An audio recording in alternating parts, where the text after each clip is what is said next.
Hello guys, जैसे कि मैंने आपको अपनी लास्ट वीडियो में बताया था कि मैं ESIC UTC के शिफ्ट 4 में जितने भी जनरल अवेयरनेस के क्वेश्चन पूछे गए थे वो मैं आप सबके साथ डिस्कस करूँगी। तो चलिए डिस्कस करते हैं। सबसे पहला जो क्वेश्चन आया था वो पूछा गया था इंटरनेशनल एजुकेशन डे कब होता है। ठीक है, तो आंसर है 24 जनवरी। ठीक है, इस वीडियो में आपको ये भी बताऊंगी कि कौन सा क्वेश्चन किस मंथ से, जो भी करंट अफेयर पूछा गया वो किस मंथ से आया है। ठीक है, ताकि आपको आइडिया हो जाए कि MTS जो भी आपका एग्ज़ाम होगा या फिर ESIC का जो मेंस होने वाला होगा तो उसके लिए आपको कितने मंथ का करंट अफेयर्स करके जाना है। ठीक है, लास्ट में मैं आपको बताऊंगी कि कितने मंथ्स का करंट अफेयर्स आ रहा है। ओके, नाउ सेकंड क्वेश्चन जो है आपका है भारत रत्न डॉक्टर अंबेडकर अवार्ड 2022 का किसे मिला था। तो वो मिला था हर्षाली मल्होत्रा को, और ये न्यूज़ है आपकी जनवरी की। ठीक है, थर्ड क्वेश्चन है आपका जनवरी 2022 की है।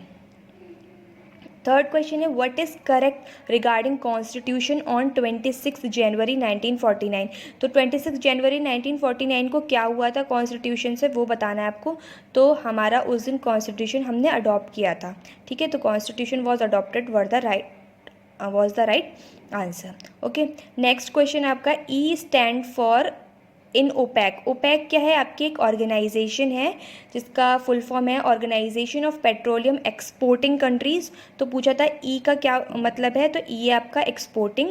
अगर आप इसको स्टैटिक ना लेकर के करंट अफेयर्स की बात करें तो फेब्रुअरी में ओपैक के एक सेक्रेटरी जनरल नए नियुक्त किए गए थे। तो हो सकता है ये वहाँ से कनेक्ट करके आपको ये क्वेश्चन दिया गया हो। नेक्स्ट क्वेश्चन है आपका how many public sector banks in India, कितने हैं PSUs, तो वो हैं 12। ये भी स्टैटिक है।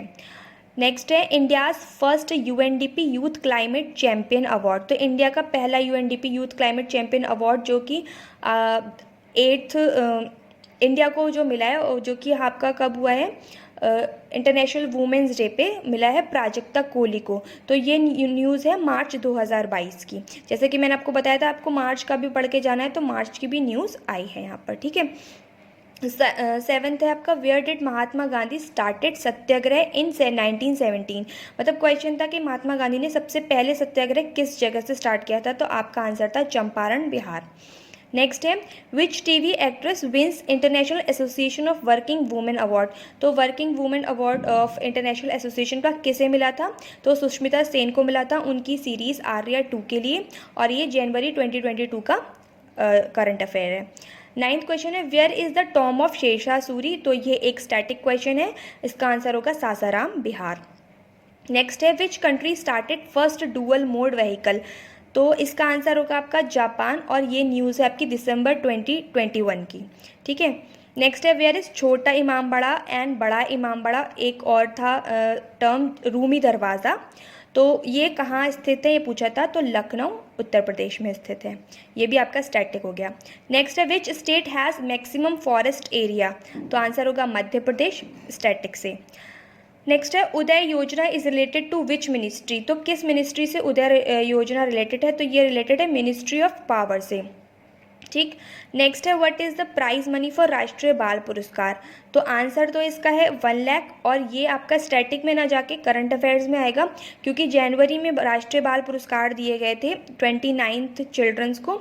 तो वहाँ से ये क्वेश्चन पूछ लिया गया है, 1 लाख इसका आंसर होगा। नेक्स्ट आपका राइटर ऑफ सरफरोशी की तमन्ना अब हमारे दिल में है।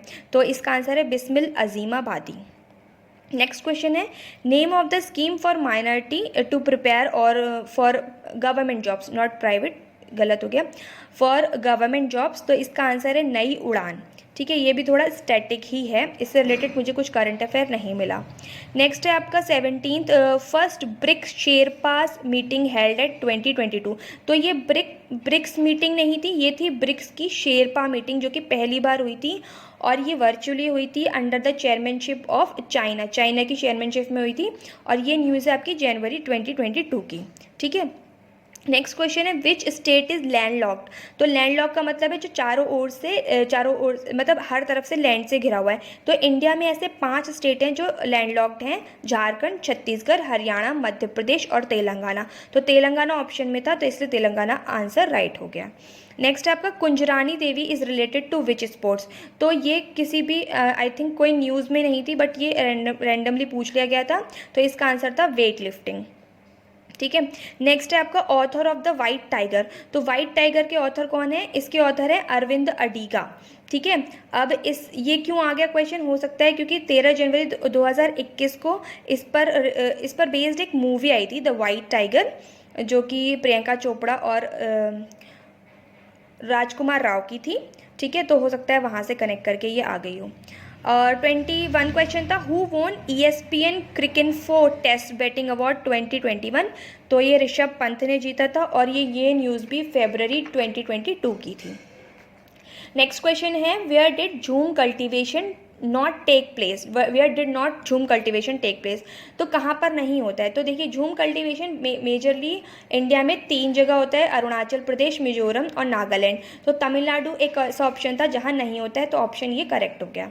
23 है आपका, which oil company belongs to Panipat, Haldia and Uttar Pradesh. तो मतलब कहाँ कहाँ इसके सेंटर्स हैं, कहाँ कहाँ इसके ये पूछा गया था। तो आंसर होगा Indian Oil Corporation Limited. 24th question है, with which country India will convert 150 villages into villages of excellence. तो किस कंट्री के साथ मतलब इंडिया ने टाइप किया है 150 विलेजेस को विलेजेस ऑफ एक्सीलेंस बनाने के लिए। तो टेक्निकल असिस्टेंस देगा कौन? इजराइल देगा, और ये न्यूज़ भी आपकी जनवरी 2022 की थी। ठीक है। नेक्स्ट क्वेश्चन आपका, after how many years 1/3 of Rajya Sabha members retire. तो कितने साल के बाद राज्यसभा मेंबर्स जो होते हैं उनका 1/3 रिटायर कर दिया जाता है? After 2 years. तो आंसर होगा आफ्टर 2 ईयर्स। तो इन सारे क्वेश्चंस में मैंने जो भी मतलब मैंने जो काउंटिंग की है उस हिसाब से सिर्फ 11 ही क्वेश्चन आपके करंट अफेयर्स के थे, बाकी के क्वेश्चन कहीं ना कहीं आपके स्टैटिक से रिलेटेड थे। तो अगर आप तैयारी कर रहे हैं आगे MTS के लिए या मेंस के लिए, तो फोकस कीजिएगा स्टैटिक पे।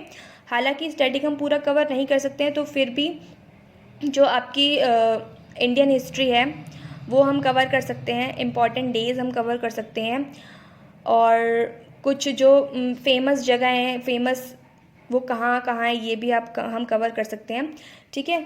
तो ये पूरा था ASIC UDC शिफ्ट 4 के जितने भी क्वेश्चन आज थे। मैंने एक क्वेश्चन यहाँ पर बता दिए, इससे अलावा शिफ्ट 4 में कोई भी क्वेश्चन नहीं आया था, और सारे क्वेश्चन सही हैं। कुछ लोगों ने मतलब जल्दी वीडियो बनाने के चक्कर में कुछ गलत क्वेश्चंस भी दे दिए हैं, बट मैंने अटेम्प्ट किया था तो मुझे सारे क्वेश्चंस अच्छे से याद हैं। ठीक है।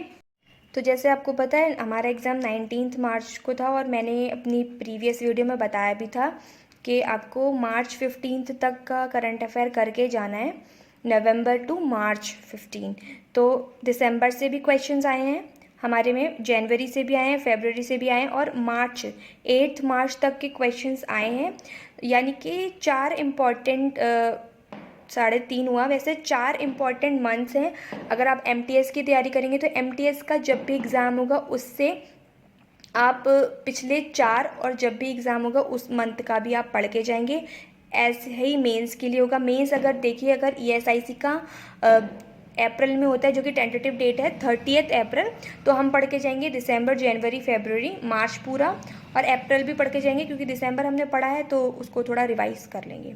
ठीक है। तो ये था आपका पूरा GA का analysis, and all the best for your results. Thank you.